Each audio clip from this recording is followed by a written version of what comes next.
What's up, dude? What up, man? Long time no see. All right, we got Andrew Van Dyke back. Good to be back. From Modern Woodman Investments. Yes, that's me. And we had a great time having you on board last time, telling us about basically entry-level investment strategies, some real high-level stuff about how to get started in saving a portfolio and investing with someone like yourself, and what that could mean for you long-term and short-term. So that was awesome. And today we're going to talk about some new topics that you've come to kind of dig into a little bit. So what do you have in mind today? All right, well, something that I've come across with, working with some real estate agents is the idea of a backdoor Roth. And I know that sounds maybe a little sketchy or slightly illegal. I promise it's not. It's something that was written into the tax code that's a little bit of a backdoor way for tax-free income for high income earners. So Gotcha. Figure we could just dive right back into that. I'm gonna have to hit the whiteboard, but whiteboard session. I think it's a whiteboard session time. All right, So. let's do it. Cool. So most of you guys know the basics, so maybe you don't, but if you watched last time's video, you probably do, the difference between a Roth and a traditional.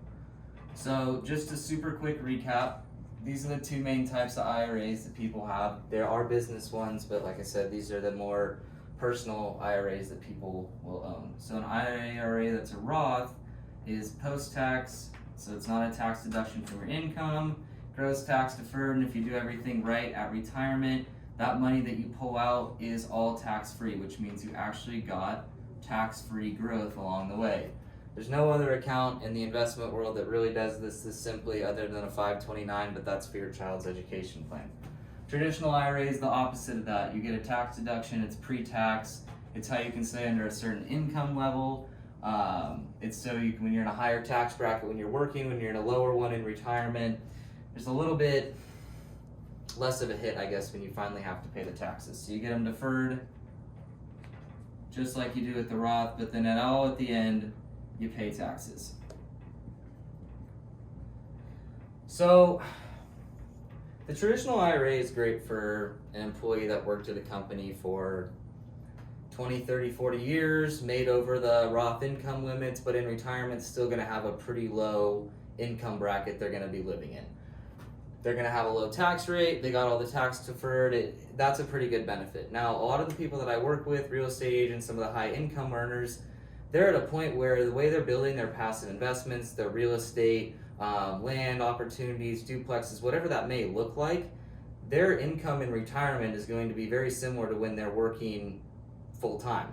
And so one of the theories that I've come across is like, why use a traditional IRA? Yeah, sure, you get the tax deferred benefit, but at the end of the day, there's no tax-free nature that you're going to get. You're not getting the major tax benefit at the end because you're in the same income bracket that you were while you were working. So this brings in the backdoor Roth.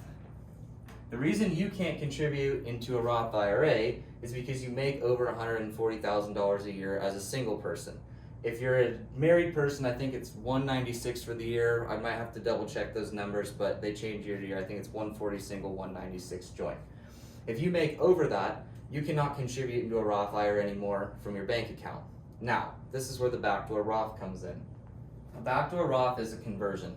So one of the things that they said within the Roth IRA is that you can't make over a certain amount and then put into this from your bank account, but you could have this in another qualified account, i.e. a 401k or a traditional IRA, and you could make $500,000 a year, but you could still roll that money or roll over that money into a Roth IRA. And so what we do with some of these real estate clients that are going to have the same high income bracket that they're already in right now is we take a traditional IRA and a Roth IRA and we open each of one. And then around tax season, we dump in their whatever they want, but probably their full amount as a non-deductible contribution. So normally a traditional, as I said, is a pre-tax deductible contribution, but in this case, it's non-deductible because we don't want the government to say we're not paying tax on this. And literally that next day, we're gonna roll that over into a Roth because there's no limit on your conversion. There's only a limit on the money that you put in. So a nice thing to know about this is you definitely want to be careful, and if you already have a traditional IRA or a SEP or a simple IRA, there's going to be a tax bill you're going to have to pay to kind of even the playing field.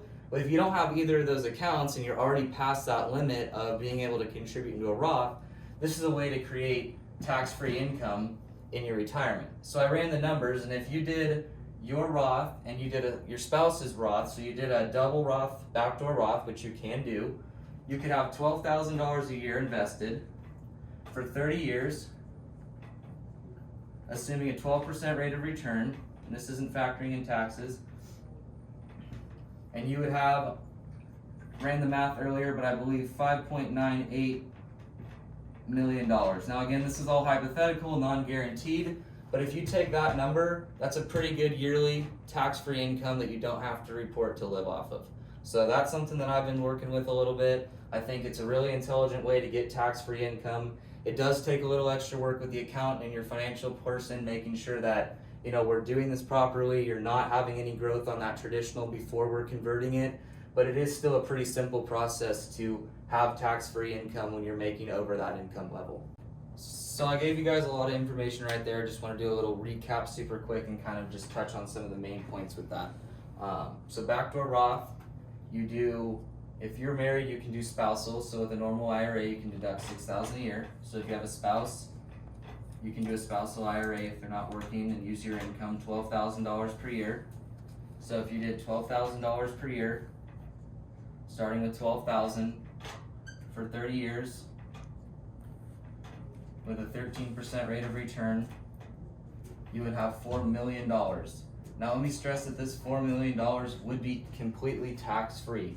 You do not have to report this as income tax. This is your money at this point. You pay tax on what you put in. It grew tax deferred, and if you follow the IRS rules, this is all of your money.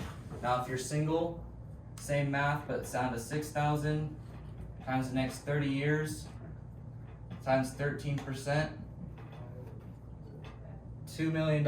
It's just under, I think it's 1.9, but for the 1.99, but for the sake of rounding, $2 million, and again, tax-free. So that's with you and your spouse, and that's you as a single person. That means if you're living off, let's just say a 5% dividend or income off this a year in retirement, if you're with your spouse, you're living off of $200K per year, tax-free,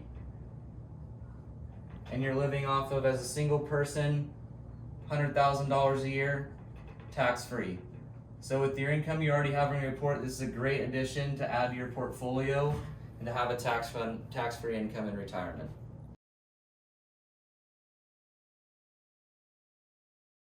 The IRA is your tax umbrella. You could put a fixed annuity,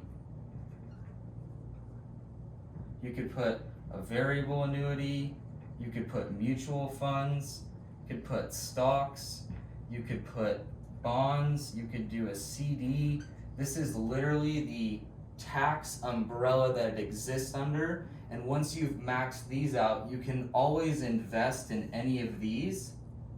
It's just that you're not getting any of the tax advantages that the IRA is providing because you've either maxed it out or aren't in the income limits to take advantage of them.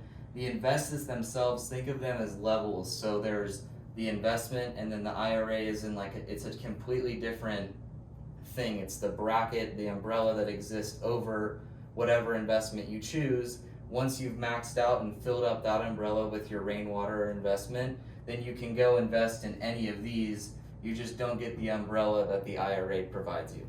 Basically what you're saying is if you're a real estate agent, or say you have a lot of income, let's see, people invest in things like real estate. Maybe I'll buy multi-unit investment properties in my portfolio, and I have 6 of those, right? And those produce, $150,000 of cash flow per year, right? And that pays down over 30 years on the leverage.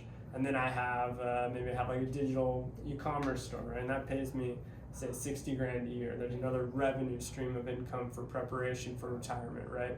And then say I have investments with you with this, right? If I have another 12 grand, if I'm earning that, my potential earning is that high, I should be able to diversify enough to afford one of these avenues as well, so that I've got another in my quiver, another investment stack, so that when I come to retirement, if the real estate market has a tremendous downturn for some unforeseen issue, I've got 2 other streams. And if the money market has an unforeseen issue, I've got 2 other streams, and you're protecting yourself against devastation, basically. Exactly. I'm a huge believer, it's part of the reason that we can sit here and have an investment conversation and not argue is because I'm a huge believer in diversification. 100%. One solution is not the end all be all. It's how can you hedge that risk and have something of everything and really maximize that idea of diversification. So totally agree with what you're saying, and I think stable growth in all capacities, especially when it's such a small cap. It's not like you're debating, am I going to put $100,000 this year into real estate or $100,000 into my Roth IRA? Yeah, and right? I mean, if you look you're at putting $12,000, now, like exactly. $12,000 is not going to move mountains in year over year for real estate necessarily as much as it will create a complete comfort level for you upon retirement. Exactly. I mean, if you look at most families that make, I generally recommend you're saving for retirement 10 to 15% of your income, at least. So, and that's for retirement. So, I mean, you look at your average family, and if they're doing, $120,000 combined between the 2 of them, which is very reasonable, then you should be able to take advantage of maybe not this backdoor because you're not over that income limit, but just start a Roth IRA for yourself, and you don't even need to do the backdoor. You can just do it the normal way, or there's a ton of ways to get to retirement. It's just picking a few and being consistent and stable with those. And there's no right way to invest, but there's always the right thing to do by investing. Exactly. Yep. Yeah. And it's never too late. Yeah. Perfect. For your time today. Appreciate another perspective on another financial always situation. Pleasure to be here. Cool. Yeah. Thanks for watching, you guys. If you have a chance, go ahead and click that like button. Helps us a ton. Subscribe to our channel because we're going to be releasing content on a regular basis to help answer questions you guys have. If you have any questions, definitely leave a comment below so that we know what to answer as we produce content on a regular basis. Thanks for watching, guys. We'll talk to you soon.